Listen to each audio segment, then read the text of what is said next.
Guys, what is that table?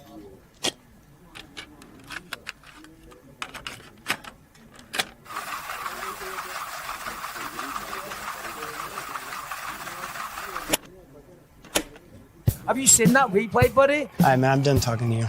You can't be done talking to me. You're right here facing me. I back. Trust me, I back. Damon!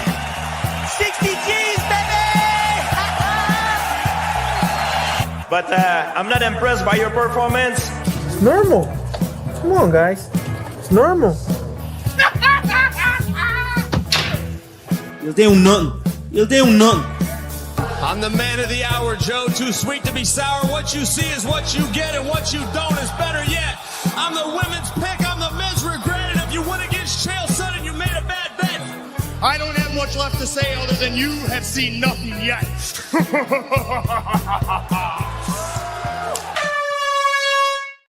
What's happening, Fight We Show people, them Fight We Show fans, them? We are back with another episode of Don't Stop Shakedown.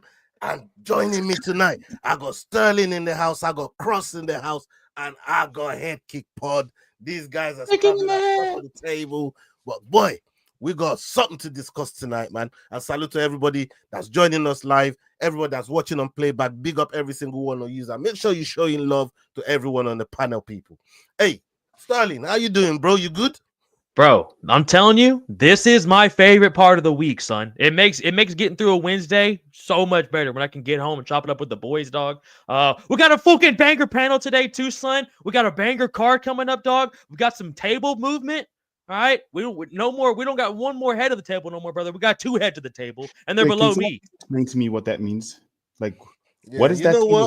You know what? I think is appropriate for these guys to be here.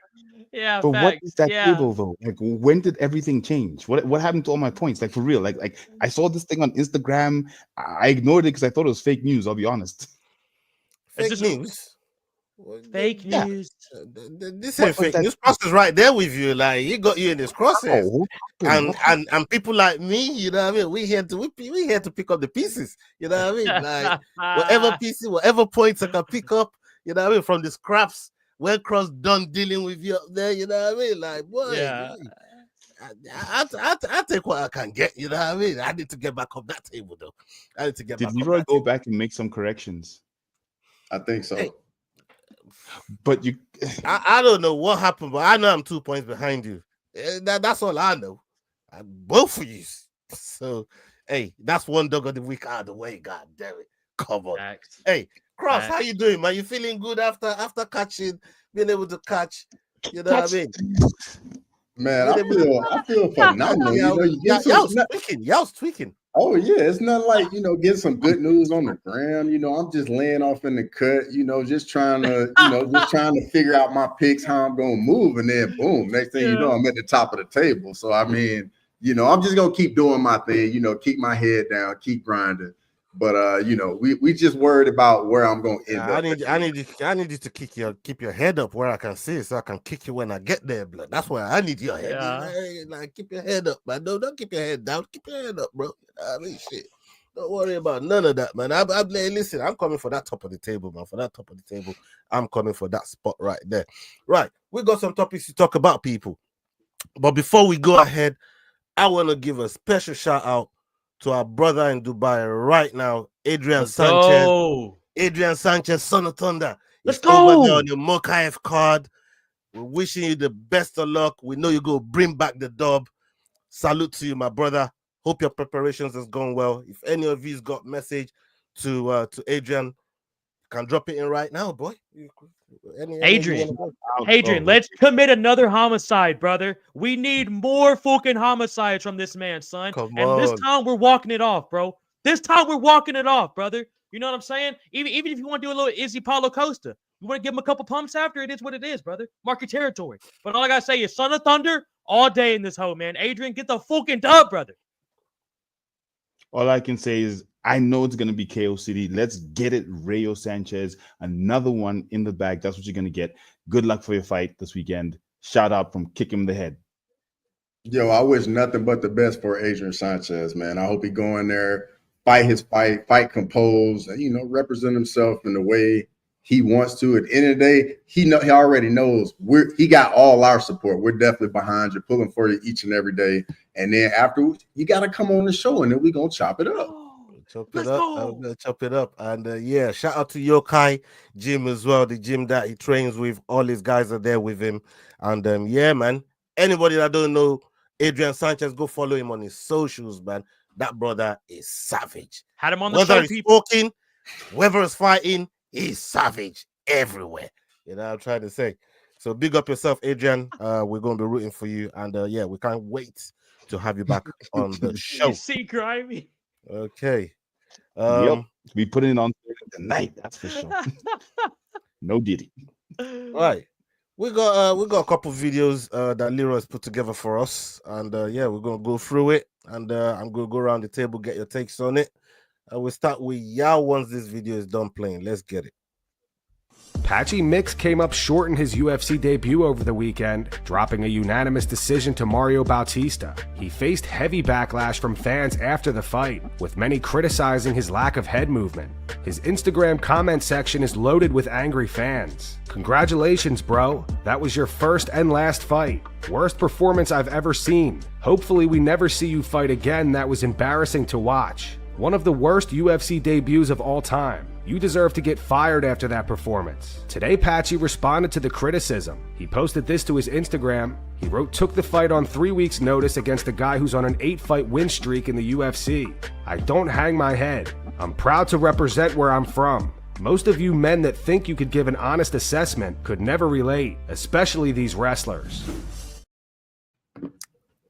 Bro, we all saw Patchy Mix's debut. And I mean, Cross, I told you during the stream, you know what I mean? You inspired me, bro. You inspired me, brother.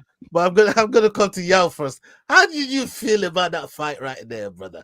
You know what I mean? Especially if that's the dog of the week that got Cross to catch you up there, man.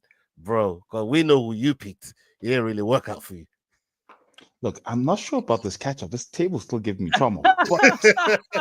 Yao feels like he's on an episode of Punk'd right now, bro. Yao can't believe threw it. him off. That question Yao can't believe it right now, bro. But look, Patchy Mix, let me say this. He's right in the fact that a lot of people would not be able to get in there with him and do much. But unfortunately, you have to be good at your job if you're doing your job.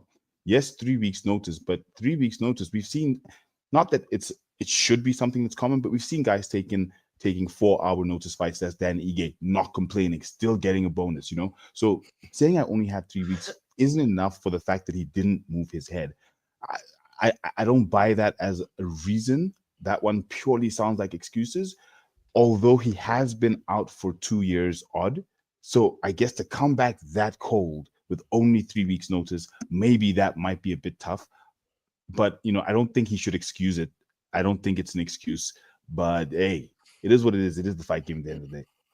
It absolutely is. I mean, Cross, why don't you go ahead and remind everybody what you said was going to happen to Patchy Mix? I mean, going into the fight, I thought, you know, Batista was just going to absolutely drown him in volume. And that's basically what we saw. Patchy Mix was literally just in there. It looked like he couldn't really pull the trigger, and he was just overthinking way too much. And meanwhile, Bautista's just putting the pace on him, scoring points. And I mean, I think Batista landed over 40 significant strikes each round. Like, I don't think it would have been that bad if he wasn't talking how he was talking before the fight. And then the fight went the way it did. He kind of made his own bed, and that's the way sport goes, man. Like, yeah, you got to sell the fight, but if you don't deliver, people gonna let you hear about it. Yeah, people gonna ask for their refund, man. At least emotional refund that they fucking invested in that shit you were selling. They'd want some of that back. I mean, Sterling, what did you make of the whole fight in itself? Like, were you impressed with Batista and how he pulled it off? So, were you surprised? Bro, these two boys already nailed some huge points there. And it was kind of crazy, too, because on the embedded, y'all were seeing him watch footage of somebody holding him up against the cage, and he was like, if he could do that, imagine what I'm going to do to him. Like, just talking about, just absolutely disrespecting Bautista, even at, like, kind of like at the press conference. Like, interrupted O'Malley at one point, said he was the best bantamweight in the division. And, boys, I don't know if y'all know this, but the only real successful guy to transfer from like Bellator and PFL to the UFC is Volkov in the fucking heavyweight division. Like, not a lot of these guys that come over here are having that much greater success. And honestly, I'll be real with y'all. I did not see Bautista doing him up like that. Maybe I had too much of the Aldo fight stuck in my head, so I thought he was going to really try to wrestle him a lot. But, bro, maybe I need to go back and watch the Aldo fight and maybe give him a little bit more respect for holding down a legend like that for 3 fucking rounds. And Aldo didn't, like, really do shit about it. So maybe I should give him a little bit more respect, bro. But, boys, I didn't think he was going to piece Patchy. I mean, like Cross said, bro, he took over 40-plus significant strikes per round, boys. And when we were watching it was insane watching him do. Like, his face looked battered, bro. Bautista ain't never did nobody like that. Yeah, bro, and I said this too yesterday, y'all. Imagine if they gave him somebody like Figgy or Song Yadong. Like, bro, you're not going 3 rounds. I mean, I wouldn't mind seeing him there with Mano Cap either, man. With the output, with that sort of output, and yeah, it's wild. It's wild from Bautista. But before we go ahead to the next video, I want to ask, you guys, which fights like you found interesting, or which one got your attention the most on the card? We'll start with you, Sterling. Oh shit. Off top, bro. Off top. Oh shit. I was gonna say probably the obvious one, bro. That dead body left hook knockout we saw. That shit was insane. That shit was insane. I'm pretty sure Cross, you and Yao got some other banger ones, but off the top of my head, the one that just really sticks out to me was that dead body. Sangu versus Zeka. Bro, that was devastating. Like, boys, that was horrible. Boys, I mean, Homeboy was stiff. I mean, Bryce, not like Bryce Mitchell, Twitch, and Josh Emmett stiff, but like fucking A, dude. Like, it would look. Before I pass it over to y'all, it's bad when you're the only guy, when the referee's like going to do the announcement, when you're the only guy there and your opponent's not there. You just caught an absolute body. So that sticks out to me off top. What do you got, y'all? Yo, look, women's fight on the card. There were only 2.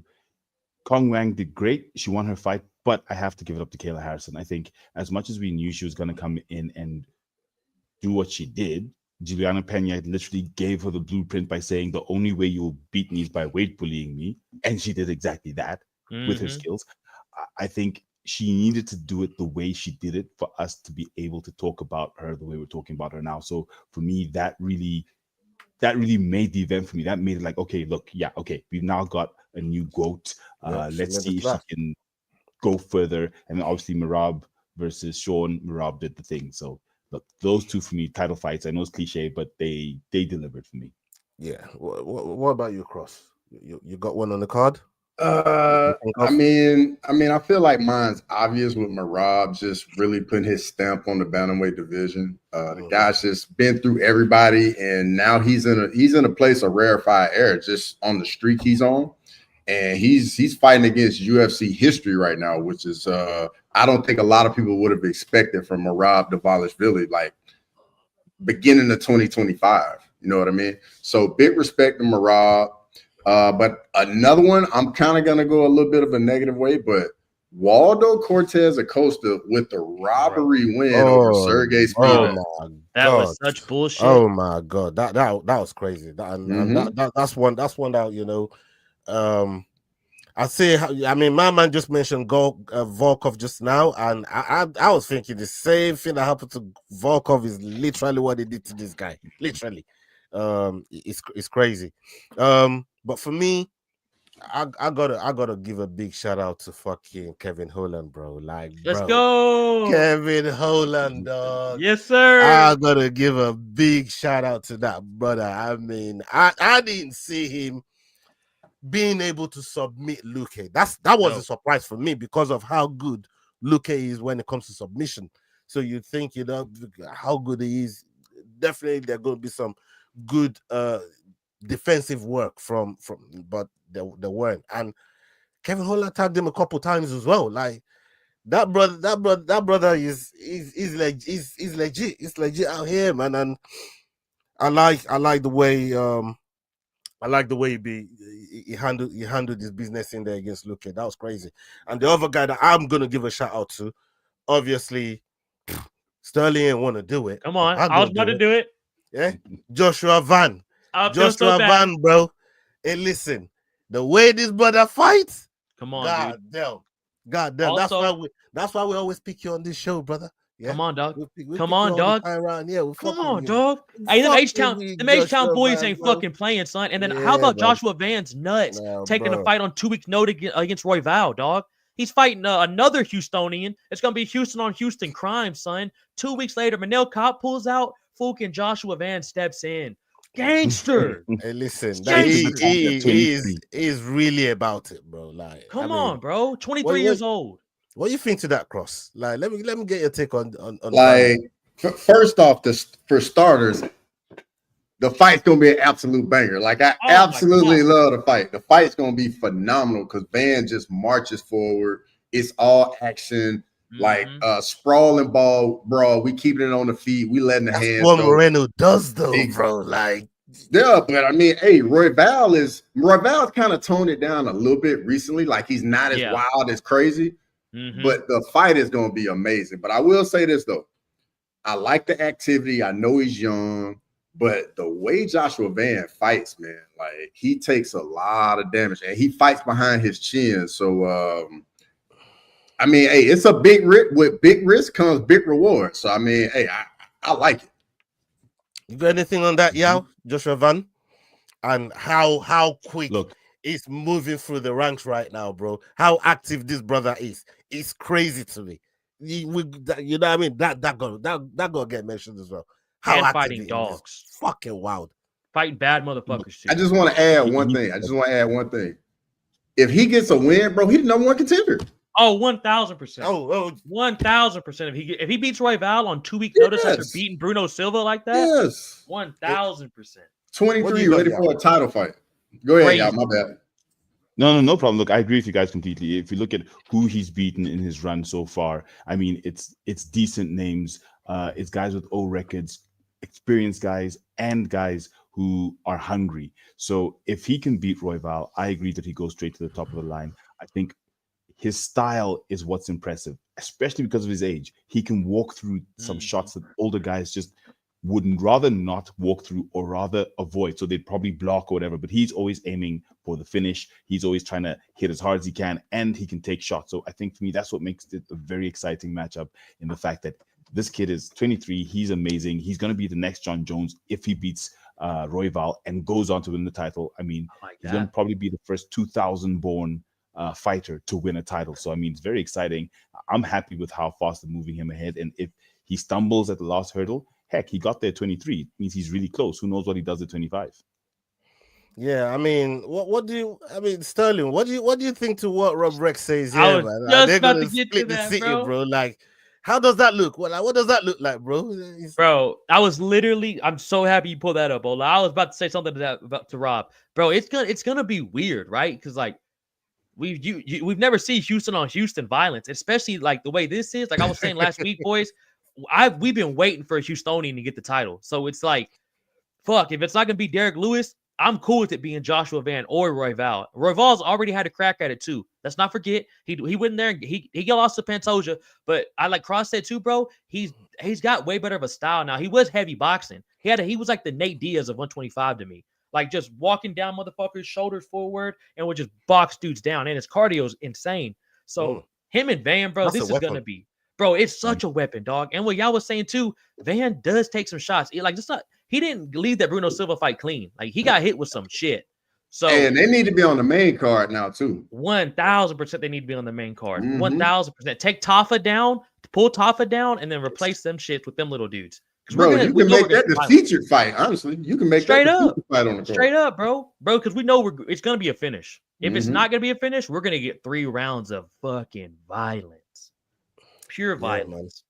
Yeah, I want to shout out everybody that's in the chat right now. Make sure you are dropping a like on the pages that you're watching from, and if you're watching on X, come on over to YouTube. That's where you really help the channel. And I want to shout out my boy Static. I see you in the chat. Yes, sir. Salute to you, my bro. Okay. Leroy. Hey, let's leave the stoic chat right now. You know what I mean? I don't want no association with that word this fight week, bro. You know what I'm trying to say? Dog. I stayed away from it. Hola, that'll never live down, bro. That moment will never live down, bro. I stayed away from it this week. Forever in infamy. Dog, I cannot believe that, bro. And then 2 rounds later, me and Ola were in pure silence. It's like crazy, bro. It's mad. It's mad. Okay, we got another video here, and we're gonna come on over to Cross on this next one that Leroy's put together for us. Let's go. Julianna Pena has released a statement since losing her bantamweight title to Kayla Harrison over the weekend. She posted this to her Instagram. She wrote, "Thank you to the fans who lifted me with your love and encouragement during this fight camp. I love you all and feel so grateful for all the support and energy you guys give me. It truly means the world. I'm sorry I wasn't able to get the job done. I'm super disappointed, but hats off to Kayla on her win. Time to get healed up and get ready for her next fight because I'm calling dibs on the winner." I mean, Cross, number one, does she even need to be sorry? We all kind of expected it. Like, you got nothing to be sorry about, baby girl. You know what I'm trying to say? Number two, two-part question. Do you think she should be calling first dibs on the winner of this fight? Like, give someone else a chance. What do you think, brother? So number one, I totally agree with you. Like, she got nothing to apologize for. You know, she's a former champion. She won the belt. She earned her right to beat her. But to answer question number two, absolutely not. She should be calling for the winner. She need to go fight like 2-3 other women, get 2-3 more wins, then maybe you can come back. But no, definitely not. That's crazy. Like, she just got a title fight against Raquel Pennington that she probably shouldn't have gotten. So I mean, absolutely not. For real. I mean, Sterling, you got something on that? I mean, boys, is there anybody else y'all want to see fight for the title? I mean, I'm not saying it should be Julianna, but is there anybody on the top of y'all's heads that honestly, I think Amanda might dip after she gets the win. Yeah, that's the problem for me. I think I was just thinking that you know, if Amanda wins, she leaves anyways. If she loses, she wins. She leaves anyways. Yeah. So what does that do for the division? Yes, we all want to see the fight. Does it really matter though? Because I mean, if Kayla wins, do we really expect anybody else at bantamweight to beat her? Like, does it really matter? Like, the division is so shallow, bro. I mean, do you see anything for the women's bantamweight division? Like, it's a shallow division still, and there's still a prospect. Obviously, we were thinking if Pena somehow fluked away to win, maybe Shevchenko could have come up there and maybe shake a little thing, a few things up. But that didn't happen. I don't think with Kayla up there now, even if Kayla wins, Shevchenko coming up there to fight Kayla. I don't see that happening. What do you think, bro? Look, the biggest risk to Kayla Harrison's title right now is her being able to weight cut. That's the one thing that will definitely defeat Kayla Harrison sooner rather than later, because you heard her after the fight. It's not easy for her to make 135. It was God that took off that last pound. That's what she said. She doesn't know how she did it. So she might only have one defense in her before she can't weight cut anymore. So I'm not convinced that she's going to be a long-standing champion. For me, the other ladies in the division right now need to be solidifying themselves as number one contender, or the one who should be in there for the interim title when she has to vacate because she can't make weight. Because I think that's how she's going to relinquish this title, not from being beaten. Because I think, like you both said, Cross and SDAWGS, Sterling, who's going to beat her? Once she's got the title, it's like, okay, now what? So that's what I think is going to happen with that division, is she's going to relinquish due to weight. And that's if she beats Amanda, obviously. So even if Amanda wins and leaves, but I don't see either her or Amanda really holding up the division. I think within a year and a half, they'll both be gone. And so the women who are fighting now will then have an opportunity to actually get in and rebuild that division, hopefully. Okay. First of all, I want to say fuck you, Leroy. Fuck Leroy, bro. Fuck Leroy. Pack it in, bro. Like, you know what I'm saying? Australia's not even a real country, bro. Stop it, Leroy. Get some help, bro. Like, you know what I mean? Like, get some help. Get some help. Okay. Look, I want to, like Cross said, like go fight a couple people on the way up, like out of the top 5 even. Go fight a couple people on the way up, and maybe you know there might be some kind of opening where she can, you know, if she racks some wins together, But yeah, I don't know, man. I don't know for Pena right now.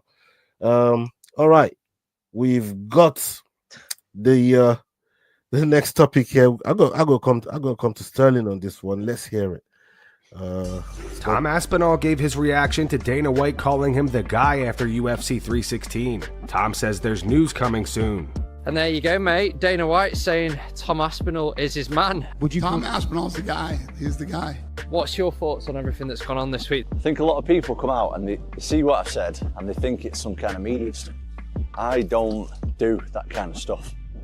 If I'm going to come out and say something, it's going to be informed information. As I've said a couple of times, not for me to say. That's beyond my pay grade. I don't announce no fights. I don't announce no UFC news or nothing like that. But there is some coming. There's definitely some coming. So Dana White says I'm his man. We love that. I'm going to go and prove that pretty soon. There will be, I don't want to keep banging on, there will be some news, there will be an announcement. Just stick around and you'll see. Okay, second part video. Right, because it all ties into the whole Merab thing as well. So don't just want to play two videos twice, but let's hear it. Kamaru Usman and Henry Cejudo think that if Merab Dvalishvili defeats Cory Sandhagen, he will be the pound-for-pound #1 fighter over John Jones and Islam Makhachev. Merab Dvalishvili, not too long ago they were saying, oh, this guy's boring. Now look at Merab. Arguably, I would say one of my favorite champions. I thought you were going to say arguably pound for pound. Was that about to slip out of that slippery tongue of yours, Kush? Wait, relax. John Jones hasn't gone through everybody at the heavyweight division. Islam Makhachev hasn't gone through everybody in the lightweight division. This dude is about to go through everybody, and there's no denying that. You make a good point, Henry. Are you saying Merab right now is #1 pound-for-pound fighter in the world? If he stays more active... There's no ifs, ands, or buts. Is that what you're saying? He beats Cory Sandhagen, yes. I'm going to put him at pound-for-pound the best fighter in the world. Unfortunately, if Cory does not get it done, Merab Dvalishvili, I do see pushing him high up on that pound-for-pound list. And I like Islam, and I'm boys with Jones. If Merab is able to get that thing done, he not only deserves pound for pound, but even fighter of the year. I agree with you, Henry. Okay, so what do you make of everybody? I mean, we were just talking about it with Van just now with his cardio and how everybody wants Merab's cardio. Like, the guy's crazy. But on top of that, how active he is. He's been in the division. People love that. What do you make of Merab's performance? What he's doing in the division right now? He's about to go in and around and start lapping the division. What are you making of Merab? Boys, Merab is already the bantamweight GOAT, but I think he has a great point. If he does beat Cory Sandhagen, boys, is he the pound for pound? And how active he is too. He's gonna have 4 fucking title fights this year. How crazy is that? Umar, O'Malley, Sandhagen, and who knows who the fuck he gets for the 4th. He might even get Peter Yan again just for the fuck of it if Peter Yan can beat Marcus McGee. So it's like, and he beat O'Malley twice. So bro, like the dude, he's a I'd like to see Yan and O'Malley though. I'd love to see that rematch. I'd love to see that rematch, bro. I'd love to see Yan and O'Malley. But honestly, the bantamweight's good. There's so many fun fights at bantamweight right now, bro. A lot of people are saying Mario Batista versus O'Malley, but I think they're boys, so they're not gonna fight. But there's a lot of fun fights in their boys. And I was looking, I did a live yesterday, and I pulled up. I don't know if y'all can have it right now. Merab's last 10 fights. Pull that list up and look at his last 10 fights. It is ridiculous. And you know how that much sting for Henry to sit there and admit that he's the bantamweight GOAT now, when at one point we thought fucking Henry was the guy. So it's wild. Henry's got to know, it's got to hurt him a little bit knowing that he's on that list too, and he got absolutely picked up like a child. So did O'Malley. But bro, Merab's cardio, I think, is like genetically gifted to him. I don't know what the fuck he's got in his fucking DNA in his body, but he's a monster, bro. And I don't see anybody beating this dude. Yeah, it's going to be tough. And before I come to you, Yao, I'm gonna segue real quick to Cross, because I had this argument with Cross and Leroy on the stream, and they were asking me, what more does Merab gotta do for him to be on that Rushmore? And these guys are just talking pound for pound, and they're not even putting him up there yet. And I'm talking Rushmore, and now I feel like my point is legitimate after listening to that. Cross, what do you got to say? Them man are saying if he fights Sandhagen and beats him, then they'll put him pound for pound. And I was talking Rushmore, bro. Talk to me, brother. All right. So first off, like my original question to you, Ola, my original question was, is he the bantamweight GOAT? That was my original question. Because I already think he is that. But then after that, if he beats Cory Sandhagen, like we gonna have to start having some interesting conversations, bro. And you want to know what's the wildest thing? He had like none of his skills are elite. It's literally his cardio. Literally, like he's not an elite level wrestler. He lands less than like 35% of his takedowns. He's not an elite level wrestler. He just got a sub, but he's not even an elite level submission guy. He's not an elite level striker. He just has freakish genetic cardio and just destroys guys' will. It's crazy. And just like what Trigger just put in the chat, man. I like that too. Go up to fight Vote, bro. And honestly, I like that. That would be an interesting fight because Vote got plenty of cardio. I would love to see how somebody like Vote would handle that type of gas tank. Same build almost too. Mm-hmm. Yeah, man, that's gonna be crazy. Yo, I mean, look, we've spoken a bit about Merab. What do you expect from Merab in this next fight? Because we all know it's gonna be Sandhagen. Like that's how it's looking, unless there's some crazy injury or whatever. It looks like it's gonna be Sandhagen. How do you see Merab getting through that fight? You see him doing it easy? Or is Sandhagen going to probably show the biggest problem so far from Merab? Look, firstly, we have another case of Sterling not going with the American because he's and Cross. All you did was describe the perfect MMA artist. He's not perfect at any specific style, which means you are the perfect MMA practitioner. You're not supposed to be excel at any specific aspect of MMA. And I hear you that it's his cardio, but I think it's how, I wouldn't say well-rounded he is, but how he's not really perfect in any specific aspect. So he mixes it all up, and that's what kind of also then throws off his opponents. So I think that's a perfect description of Merab that you had. Now, will he get through this fight? Sandhagen is a tricky character. He's very, very wily. He's got the long strikes. He's got range because he's much taller. But I think Merab does this one not easy, but I don't see how Sandhagen will get past the fourth round if they get there. I don't see him submitting Merab in the first or second or knocking him out. I see Sandhagen similar to an O'Malley, just maybe a little bit more composed, a little bit more in terms of what he wants to throw. But I still see Merab taking that fight. Similar sort of style as to how he beat O'Malley, striking. Next thing you know, you're in a grappling competition. Next thing you know, you're ground wrestling, just that whole mix up for me. I will add this in real quick. Like Sandhagen does have that flying knee he landed against Frankie against Frankie Edgar. Yeah. So if he catches Merab with that, bro, anything on the way in, that would be crazy. Level change. Yeah, and also to your point too, Yao, Cory's fought every fucking body. Cory's fought Umar, Peter. Cory's fought every fucking body. So like both these dudes' resumes are fucking crazy, and they have fought every different type of fighter in the UFC. So it's such a wild. It's honestly, I think, one of his hardest fights besides Umar. I mean, Cory's story could have been so different. His story could have been so different since that loss to Aljamain Sterling. Like Aljamain Sterling just got in there first minute, he got it wrapped up, took the back. You know what I mean? And that was all she wrote. And Cory didn't even see that fight going like that, because when you look at the build-up, I remember the build-up, and some of the preparation and what he was talking about. That situation just happened, and he's never had a chance to really take it. He's just been grinding. And like to Sterling's point, and to you guys' point, the amount of people, the amount of fighters he's been through in the division to get back to this point, where he now has opportunity to get in there with Merab. I think he's worked incredibly hard. He just kept his head down. He didn't really moan, and for me, he's a model professional. I like watching Cory Sandhagen, man, and that's why, bro, I was so adamant on that live stream that I just want, and I get it, because I was saying to Cross, I get it, bro. Like I'm giving it up to Merab. But like, sometimes you just want to see it, bro. Like, just show it to me. I already know, but I want to see it anyways.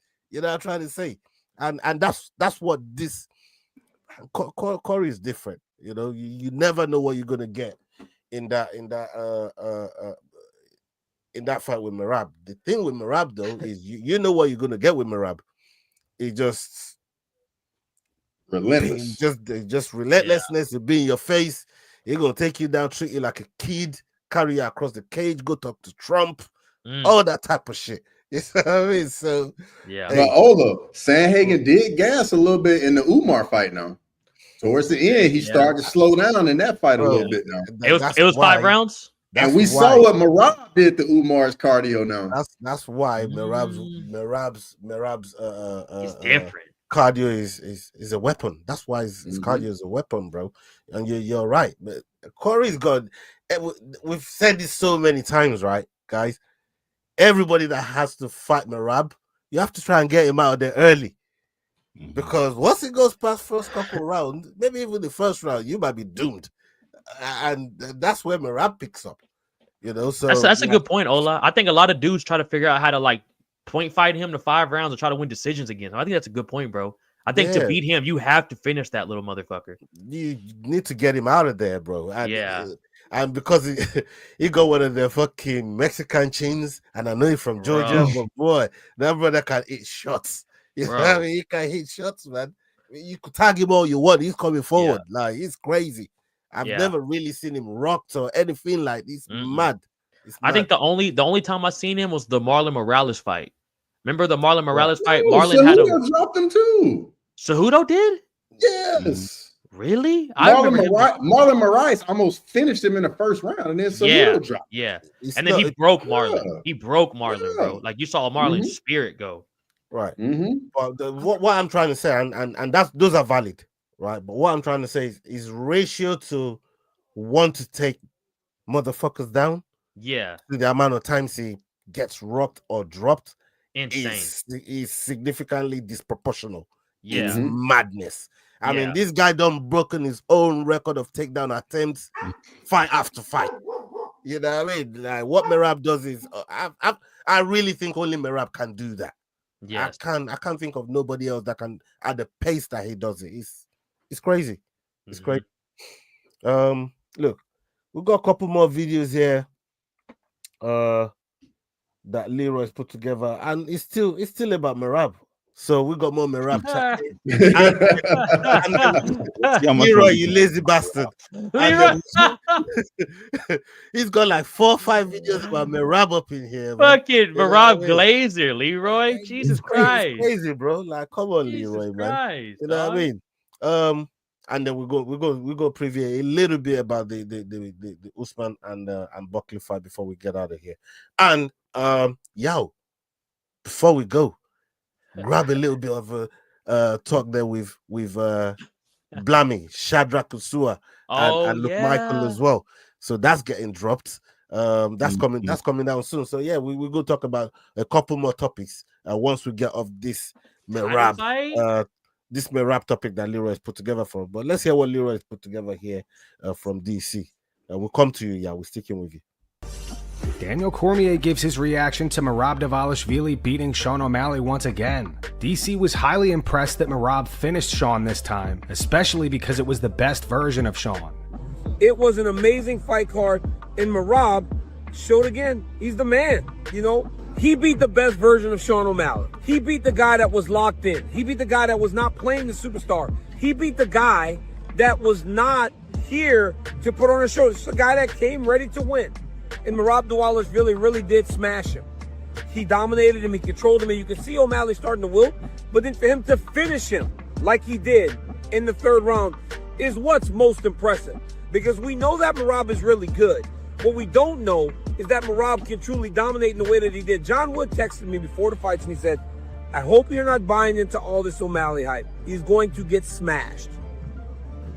I swear to God, he said that to me. And I go, bro, Sean seems ready. He said he's going to get smashed. Those guys don't lie. That's exactly what Merab did tonight as he retains his UFC Bantamweight Championship. And now he's set to fight Cory Sandhagen, who deserves this title fight more than anyone. He is so ready. He's done everything he could possibly do in order to get a title fight. But Merab's actually doing his post-fight interview, and he always does it like he's just having a conversation. He talks about weed, talks about wanting a wife, talks about why his cardio wasn't so good before because he was smoking cigarettes. I mean, Merab is a character. And this place was rocking, and rightfully so, for a fight that really did matter. Yeah, I mean, from what DC is saying there, I don't even know where to go with this Merab talk here, because Grimy has a point in the chat. Big up Grimy. That was hilarious. Yeah. And this is as funny as this is wicked. This is the best version of Sean. He quit smoking weed. He fights better high. It's obvious. Do you think Sean needs to go back to smoking weed, painting his hair, do what got him to the dance? I mean, hey, yeah, what do you think? I'm thinking with you, yeah. And expand on what DC said there if you have a couple pointers that I made. You're mute. Wow. Come on. Yeah. Yeah. 40 minutes in, dog. It's a full show now. It's a full show. You almost did it. But look, I even forgot where I started. But yeah, so for me, I think it's a case of what's good for the gander is not necessarily good for the goose, because maybe what's good for one fighter is not good for the other. The best version of Sean O'Malley was not this guy, definitely not this guy. So no, he took himself from his best version to another version, which is not his winning version, and then he met an absolute unit in the form of Merab, who's basically, we've been talking about him being close to being the GOAT. So maybe I personally think maybe he should have stuck to who he is, just focused more on the fight, not on changing everything. Because sometimes if you've changed everything, have you really focused on the fight? If you stop jaying the peen, has that not then shifted your focus? I'm just saying. So for me, I say be yourself as a fighter. If that's you, that's you. If you're the guy who doesn't smoke, doesn't do all that stuff, great. If you're someone who excels and that's how you focus, get it. Cross disagrees. Yeah, I'm waiting for Cross. Well, I think everybody's missing something in the whole Sean's not smoking, he's not doing it. There's a reason why he's doing it, fellas.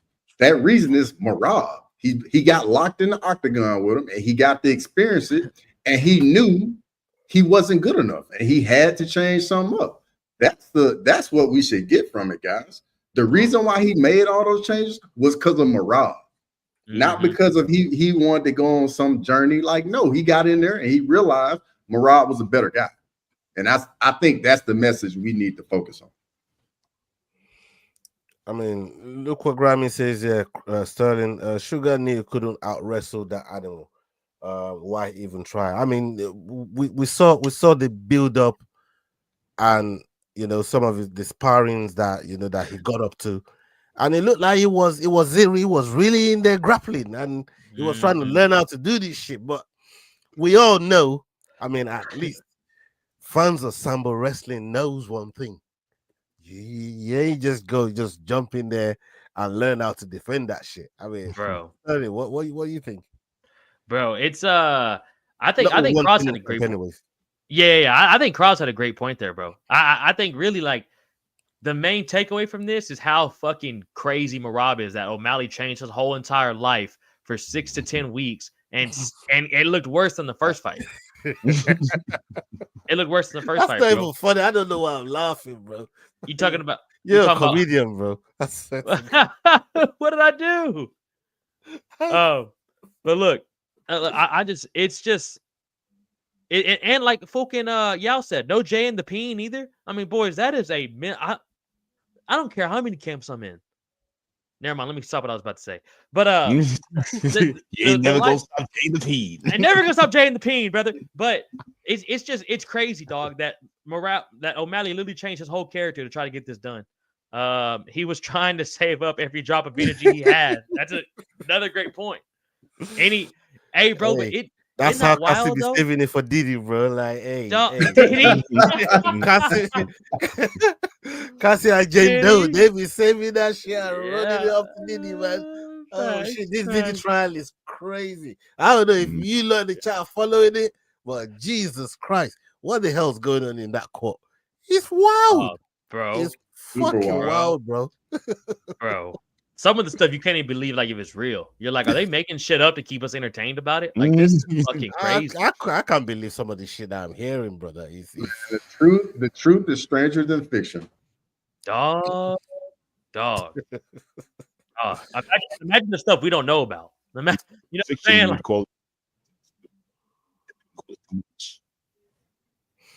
yeah, man. Whatever y'all said there. Yeah, I was about to say I didn't hear. Hey, I was like, I didn't hear a word y'all said right there. Yeah. What you said, bro. What Facts, you said, brother. You got it. Yeah. Okay. Hey, Ola, that was smooth as fuck, too. I was like, did we say something about that? And I was like, all right, we'll just shake the head and keep going. Smooth. Hey, in spite of us, hey, we got I got no smoke with Sambo, neither does Cross. These other guys here, I don't know about these guys. I can't speak for them. You know what I mean? No smoke. Hey, I got no smoke with Sambo, bro. Like, trust me. Nah. Yeah, man. Hey, it is crazy about Merab though, dog. Lost his first 2 fights in UFC, and now look at him.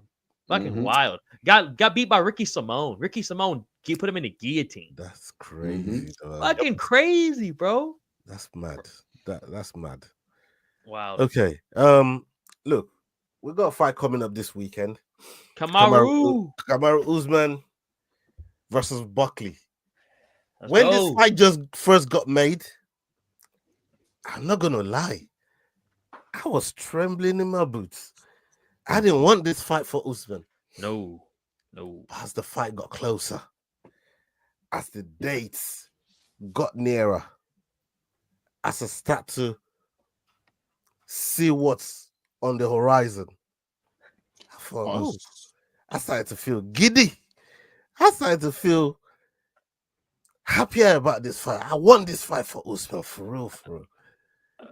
But Sterling, I know I said earlier on, come on, baby, you're still over there, but you've kind of convinced me a little bit to see that maybe you have a different perspective to these two gentlemen at the top of the screen here, not top of the table, top of the screen. Good. Looking out. Yeah. What do you got from this, Sterling, man? I want to hear it. What do you got from me, bro? First of all, I was just like you, Ola. When I first saw the fight happening for him, I was like, I am not excited about this shit.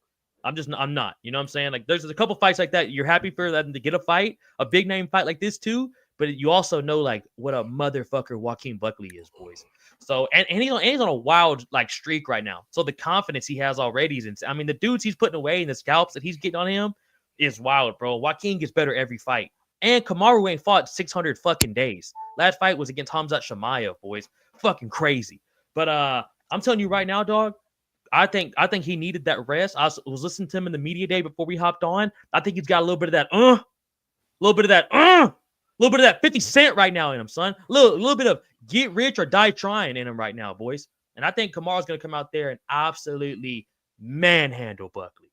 I think he's going to come out there and fucking grapple the fuck out of Buckley for about 2 to 3 rounds. And in that 4th round, let's pray to God that he still has got that striking that he had against Colby Covington or Jorge Masvidal.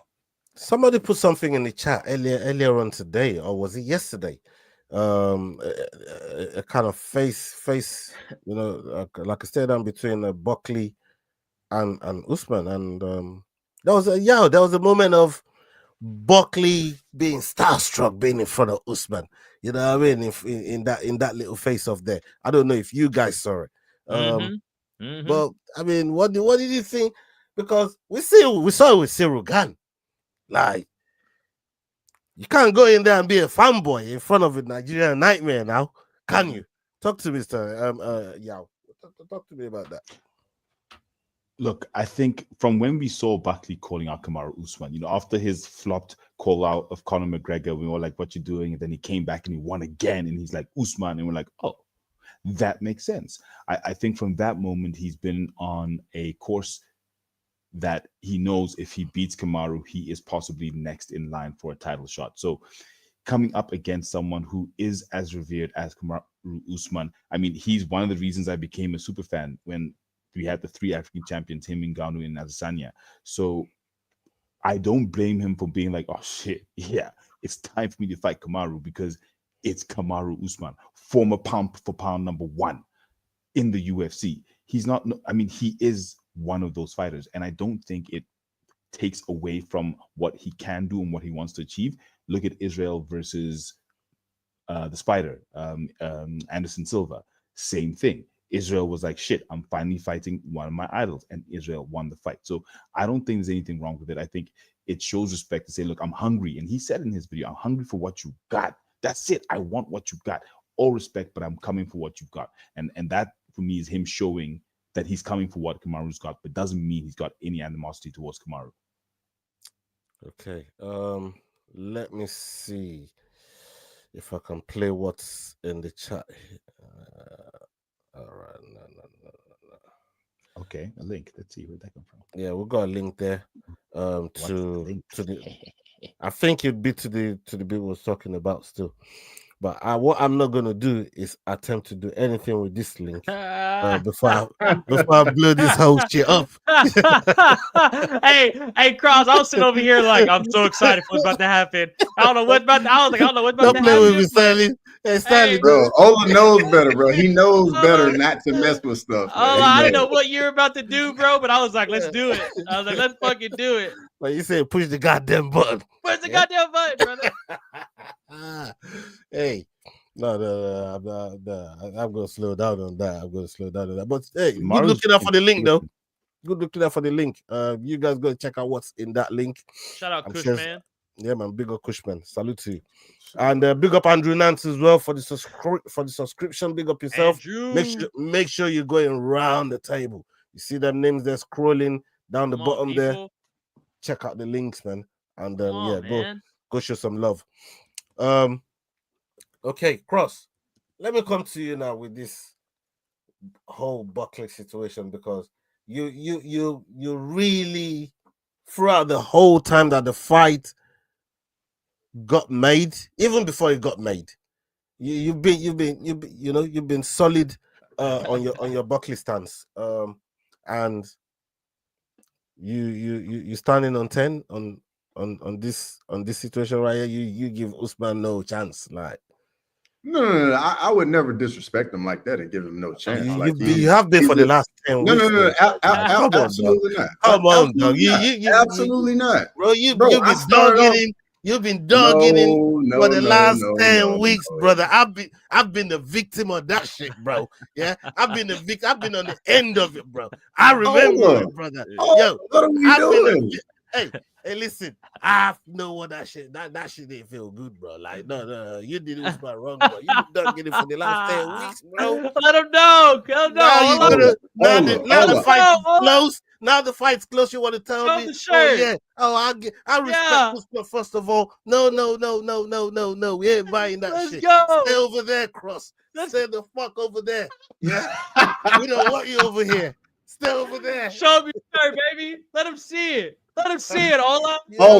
Ola. I said he's the second greatest welterweight ever, bro. I'm just saying, hey, Father Time is undefeated. You know, like your favorite, man. Like all of our favorite fighters got to go out some kind of way. It is what it is, and usually I hear you, man. You know, that's just the reality of it. Like just like Sterling was saying, he was talking about the Kobe Covington fight, bro. That was almost 4 years ago.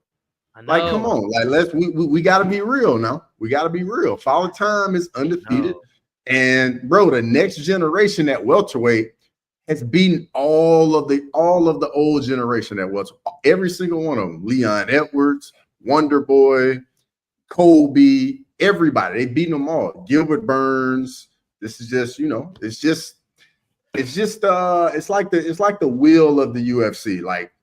Yeah. Each generation they have their time, and then that generation goes, and a new generation comes. That's all it is. Man, I'm so sad because I remember when he fought Tyron Woodley, boys. Mm-hmm. I remember when Kamaru dog walked Tyron Woodley, bro. And I didn't know who he really was. I remember Joe Rogan hyping the fuck out of Kamaru Usman, and I was like, "Good luck beating Tyron Woodley," and he beat the fuck out of him. And I was a fan from that moment, son. And then just fucking A, bro. I think Cross is right, bro. It's just hard. It's hard watching these guys all leave, man. No, it's crazy. And look, I understand errors, and I know, you know, there becomes a time where, you know, there's going to be a passing of the torch. He's one fighter that I just don't think it's done yet. You can still even get legacy fights. Like, I think he's done enough in the promotion and the sport. Start racking up legacy fights. Wait, Ola. Let's talk, especially because you're on the side of Usman. What happens for him if he beats Buckley? Because we're all talking about what happens. I was just thinking that. Yeah, thank you. I was just thinking that. What do you mean? What happens? What Buckley was going to get? Absolutely not.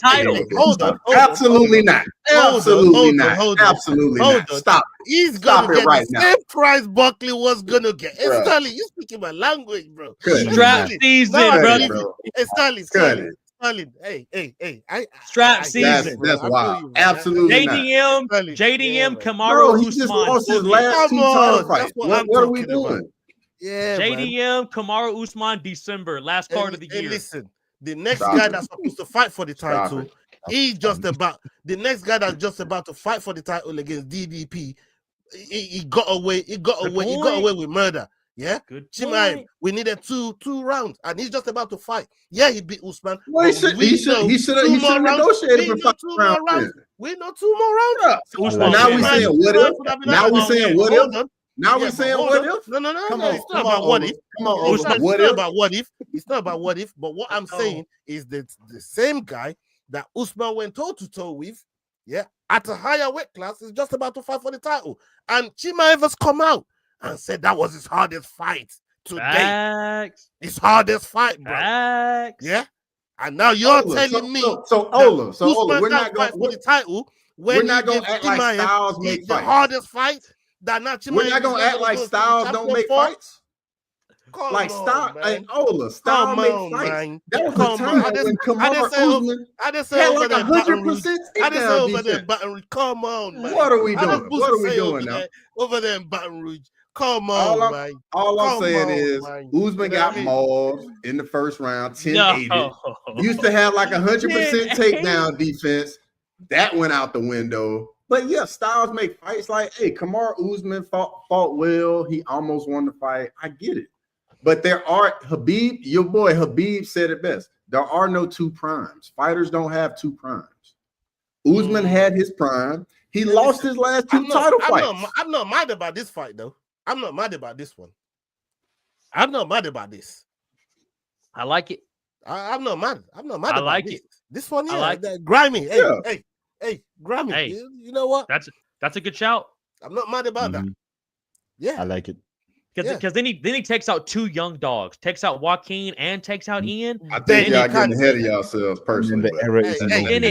Trap season. Now you say we ain't got to worry about that. We ain't got to worry about him and Ian Gary, dog. We ain't got to worry about that. After this weekend, Usman can ride off into the sunset. Had a wonderful career, he doesn't owe the game anything else, and it's been great. Ain't no man coming for my neck, man, bro. It's the Arsenal. Hey, come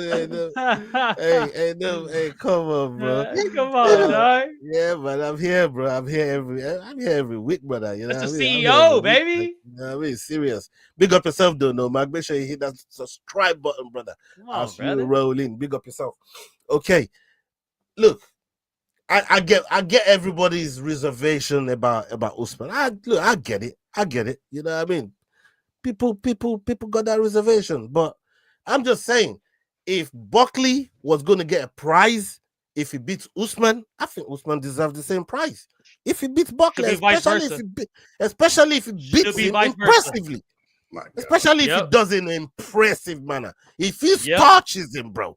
If he starches him, no, you shaking your head. Hey, yo, what if he starches him? Because Ola, if Usman wins this weekend, I don't want you trying to like get off the stream, just go walk into another room. I want you to stay on the stream, hold that chin up high, and be like, you know what? my guy, he had his time, and you know we gotta move on to other things. No, we'll have a conversation, but it's fight week right now, bro. You know what I mean? You know where you are. This is a fight week show, man. It's fight week, dog. You get me? Hey, serious, man. You know what I mean? We gonna talk about this properly. Like, hey, listen, look, I know right now I'm hype. I've been hype all week. Let's go. Especially in the chat, man. You know what I mean? Going mad.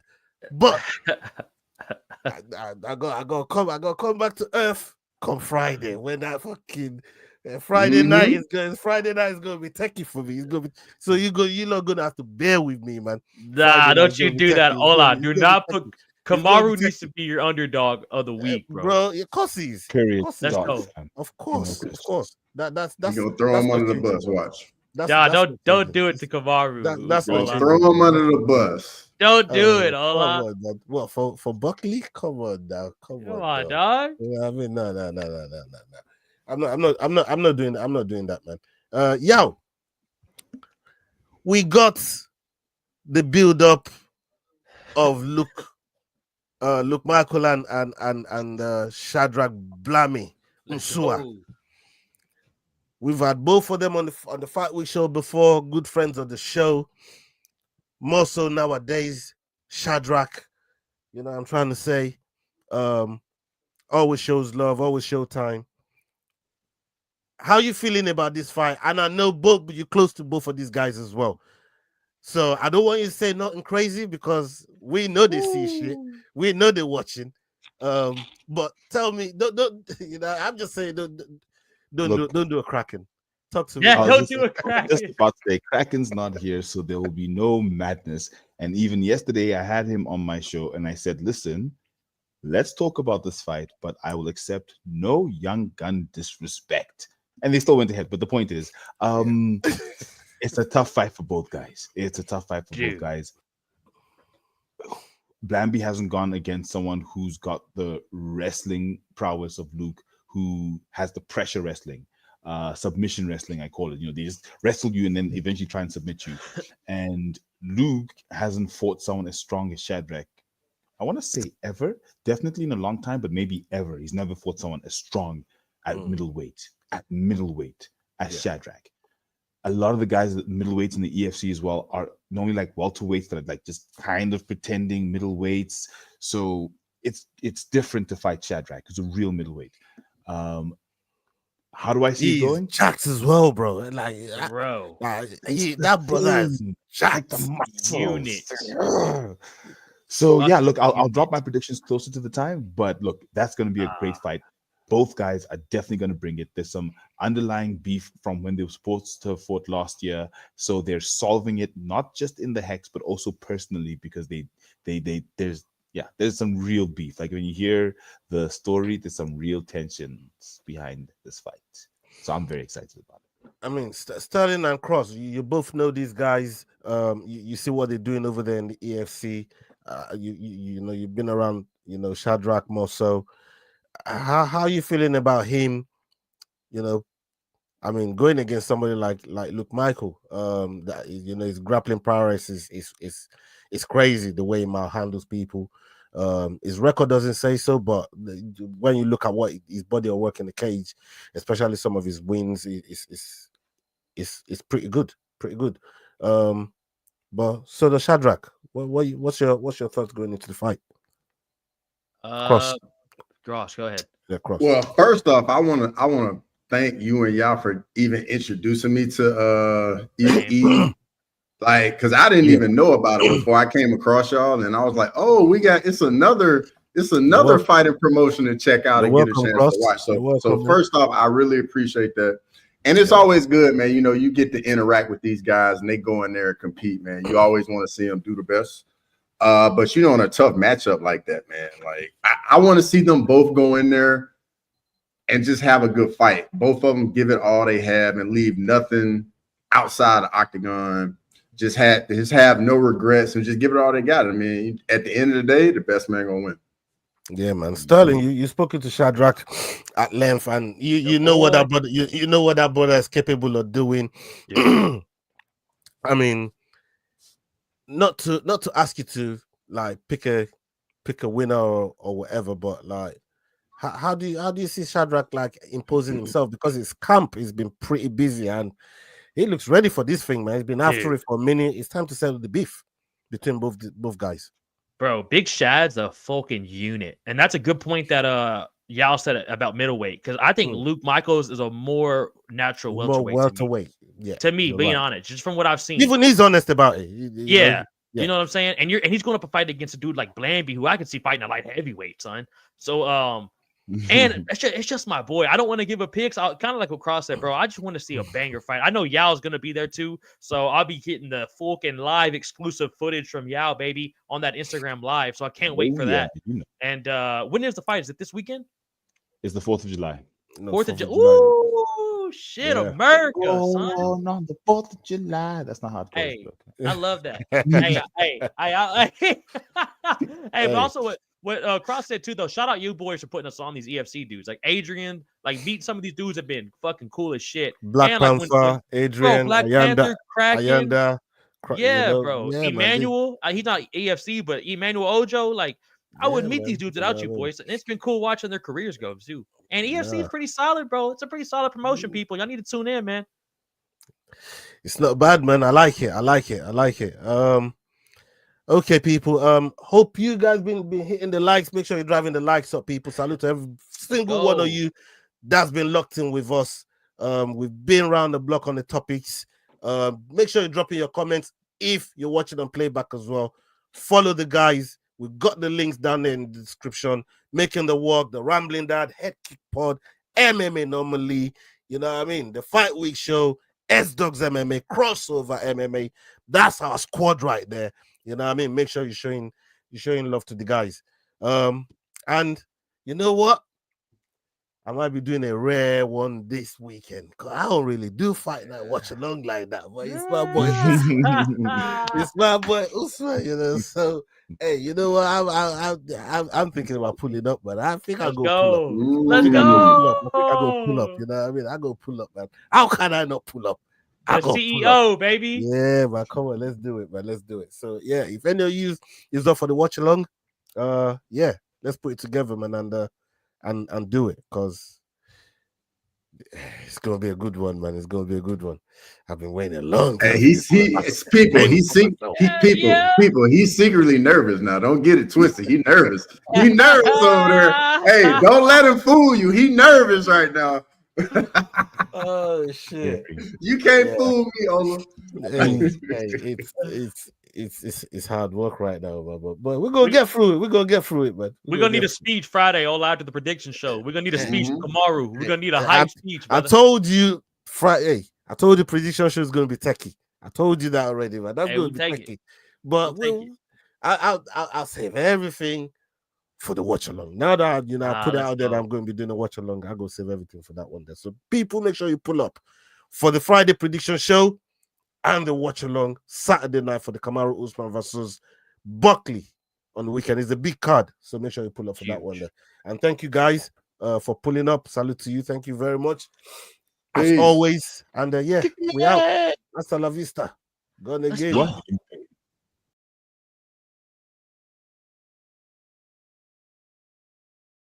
Hey guys, this is John Anik from the UFC. You're watching the Fight Week Show. Please subscribe. Not now, but right now. Subscribe to the Fight Week Show. We'll see you guys on the road soon.